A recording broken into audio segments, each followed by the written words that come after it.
Solve this problem, বাক্যটির passive voice কি দেখেন, সলভ দিস প্রবলেম ভার্ব দিয়ে সেন্টেন্স শুরু হয়েছে, অর্থাৎ ভার্ব দিয়ে শুরু হয়েছে, ইম্পারেটিভ সেন্টেন্স ভার্ব দিয়ে শুরু হয়।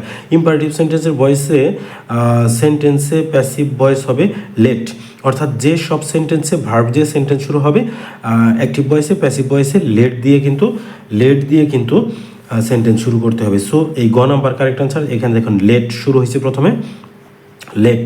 তারপরে এখন নিয়ম অনুযায়ী আসেন, সলভ দিস প্রবলেম, দিস প্রবলেমটা হচ্ছে অবজেক্ট, এটাকে সাবজেক্টের জায়গায় আনেন, লেট, তারপরে এই যে দিস প্রবলেম। এখন কি লাগবে মানে তোর অক্সিলারি ভার্ব লাগবে। এই ধরনের সেন্টেন্সে অক্সিলারি ভার্ব সবসময় বি হয়, তারপরে ভার্বের পাস্ট পার্টিসিপল হয় নিয়ম অনুযায়ী, তারপরে বাই বসে, তারপরে সাবজেক্টের অবজেক্টিভ ফর্ম বসে। সাবজেক্ট কি যে সলভ দিস প্রবলেম বাই ইউটা এখানে কিন্তু ইউ সলভ দিস প্রবলেম, এই ইউটা কিন্তু উজ্জ্ব আছে, সো শেষে আমরা বাই ইউ এটা আমরা বসাই দিতে পারি।